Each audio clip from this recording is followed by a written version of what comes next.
multi-class my druid with a monk, I can get a 5-point bonus.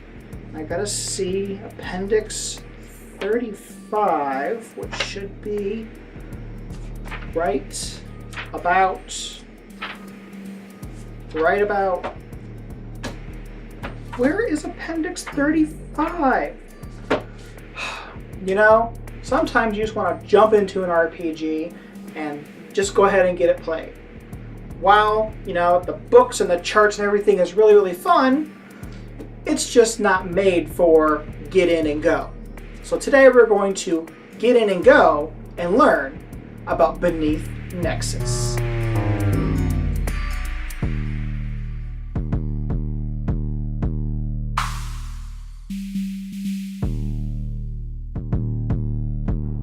So I went ahead and set up a 4-player game for Beneath Nexus.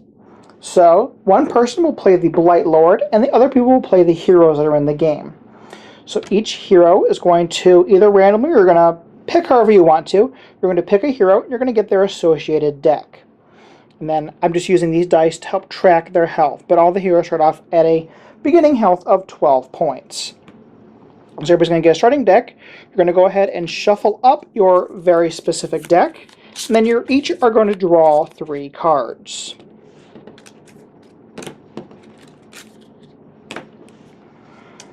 Then, whoever's playing the Blight Lord, they're going to get their specific deck associated with their Blight Lord, and then this general deck that all the Blight Lords share. You're going to take those 2 decks and you're going to give them a good shuffle. Once you have done that, you're going to start off with your first encounter, and your first encounter is going to be with this encounter deck. So you're going to draw 3 cards here, and then you're going to pick one. The heroes are going to pick one that they want to encounter. So let's just say they were going to go ahead and they're going to go with this one. Now notice they do have some different backgrounds on them, and as you play the game, you'll learn kind of which rooms are in which areas and which ones might be a little bit easier or harder to fight. Let's just say they're going to go ahead and they're going to fight this encounter first. So you go ahead and discard the other cards because they will not be needed. You're going to flip it over and they're going to encounter this card first. So they're going to go into the Slaver's Pits. So you're going to play 1 monster per hero. Whenever a hero plays an ability card on their turn, that hero takes 1 damage. So this is the encounter that you're dealing with, and it says 1 monster per hero. So the Blight Lord is going to go to this red monster deck that's already been shuffled, and they're going to reveal 3 baddies for everybody to face. And then I am just using dice to track everybody's health here.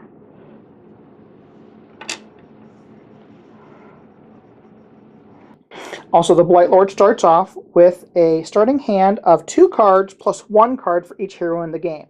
So with this 4-player game, they're going to get 2 cards, and there's 3 heroes, 1, 2, and 3.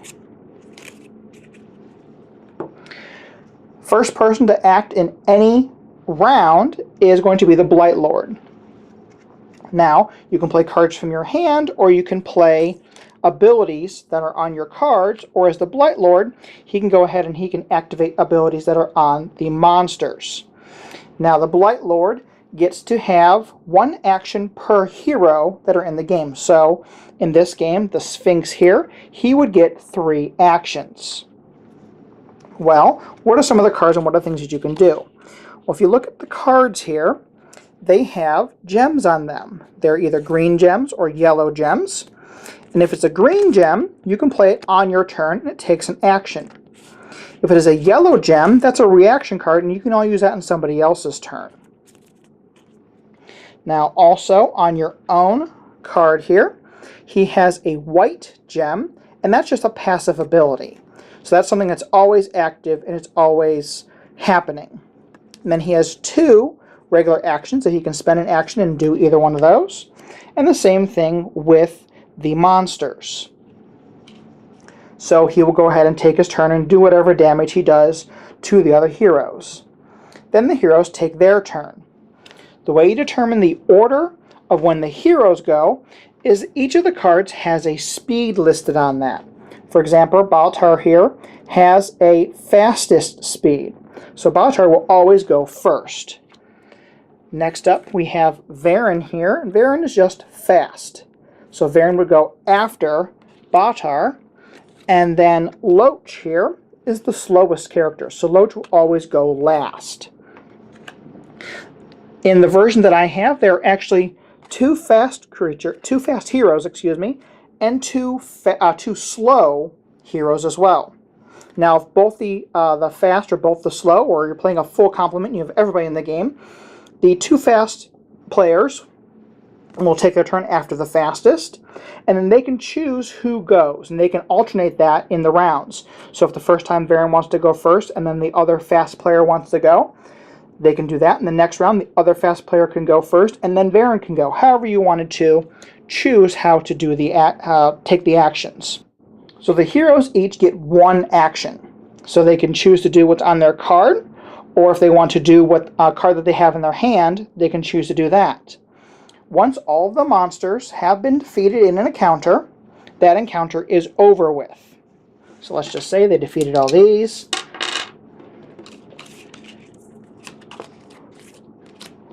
Once all the creatures have been defeated, then they get to go to this gold deck, which is a treasure deck.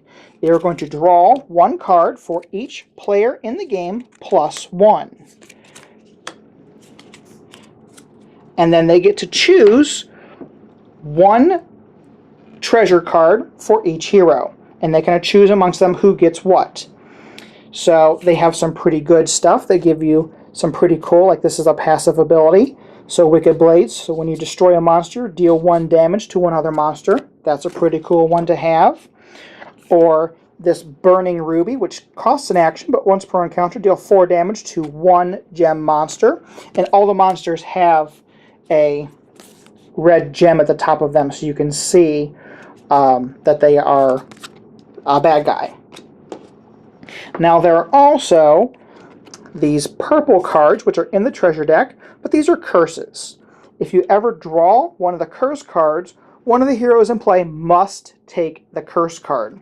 So you have to decide amongst you who's going to take this one. So this is a passive ability. So if you would destroy a monster, instead reduce that monster's hit points to 1. So whoever is stuck with this curse might not be doing a lot of killing. And there might be ways to get rid of this card depending on what you have in your deck and depending on what creature or what hero you are playing. So you're going to go ahead and choose your reward, and then you're going to go on to your second encounter. For your second encounter, you're going to go ahead and draw 3 more cards from this deck, and you're going to have another encounter similar to the first one. Once you have had that the second encounter, and you have successfully done that, then the Blight Lord steps in and says, "Fine, I must now crush you myself." The Blight Lord now flips over, and as you can see, he has all of these damage gems right here. Now the Blight Lord will have abilities equal to the number of players that are in, or number of heroes that are in the game. So for this example, we have 3 heroes.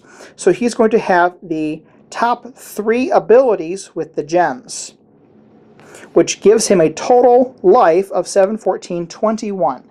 So you must be able to defeat him with 21 hit points. If you had 4 players, you're going to have 28 hit points, and then he's going to unlock a new ability. Now, each of these specific gems are specific points of the Blight Lord that you must hit and defeat. So if you go ahead and knock out this top number 7, then you don't have to worry about that hit gem, but you're still going to have to worry about these other 2. So you can choose to spread out your attack, or you can go ahead and go against everybody pile onto one of the gems. Now, if you do knock out one of the gems, the Blight Lord still has this ability. It doesn't cancel out the ability, but it just makes it so that the Blight Lord has a little bit of variety depending on the number of players in the game. So if all of the heroes are able to defeat the Blight Lord, they're successful. If the Blight Lord at any time has knocked out all of the heroes during his blightiness turn, and during the third encounter, he is the winner of the game. One thing is really cool is that there is not permadeath in this game.